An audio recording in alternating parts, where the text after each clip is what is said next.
Welcome back, folks, to the mighty Chinook here in DCS. Let's get stuck into episode 2, Taxi and Takeoff.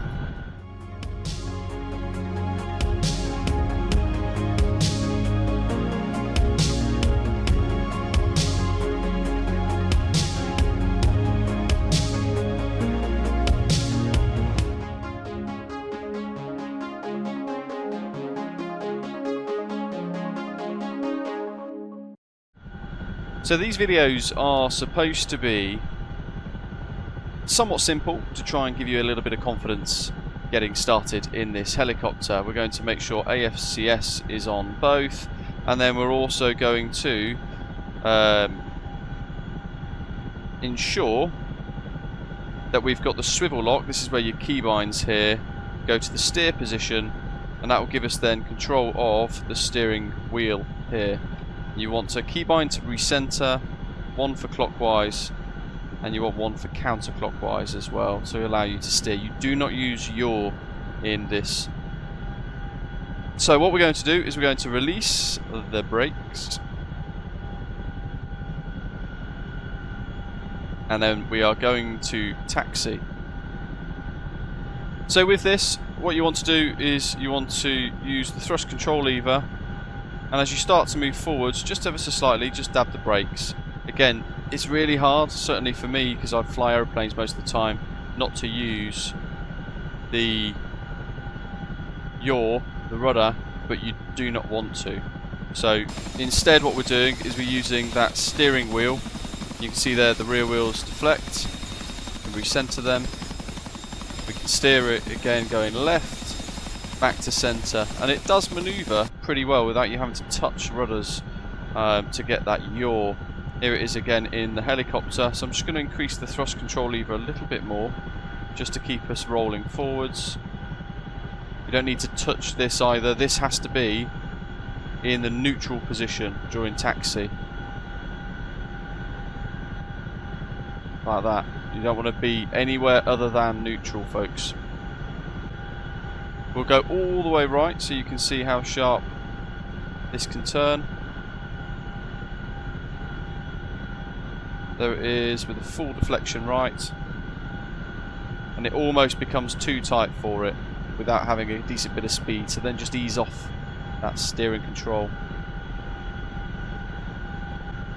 And it's easier if you keep a little bit of speed up like this, really, more than anything else.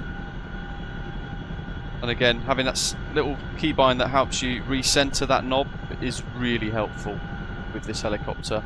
And if you need to slow down, if you're bringing up a bit of speed, just gently use the toe brakes to reduce that speed. It'll take a while for you to likely get out of the habit of using yaw if you're flying fighters all the time, for example. The next phase of this is going to be takeoff, so you need, I think it's called CD release button, something similar to that as a keybind, and we're going to push and hold that basically through flight. So 2-3 right, lining up here at Kandahar's helipad.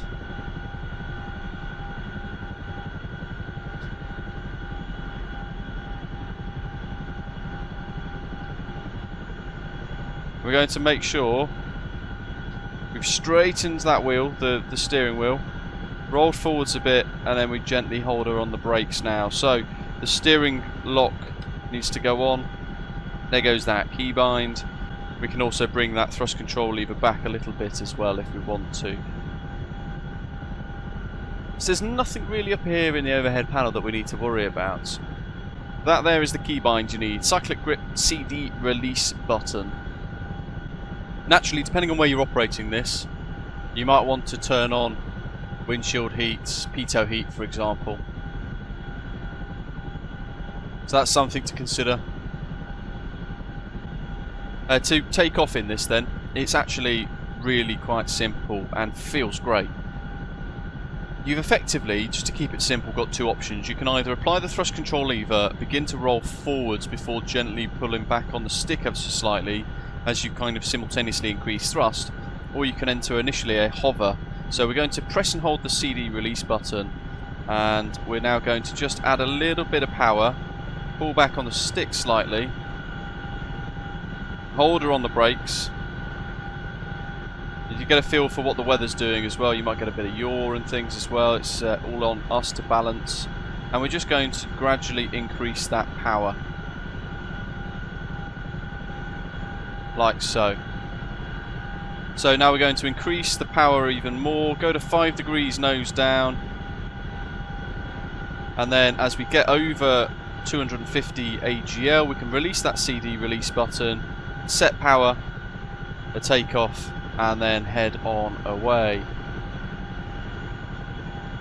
Keep an eye on your engine displays. I like to have them in that kind of middle screen personally, but it's all personal preference, isn't it?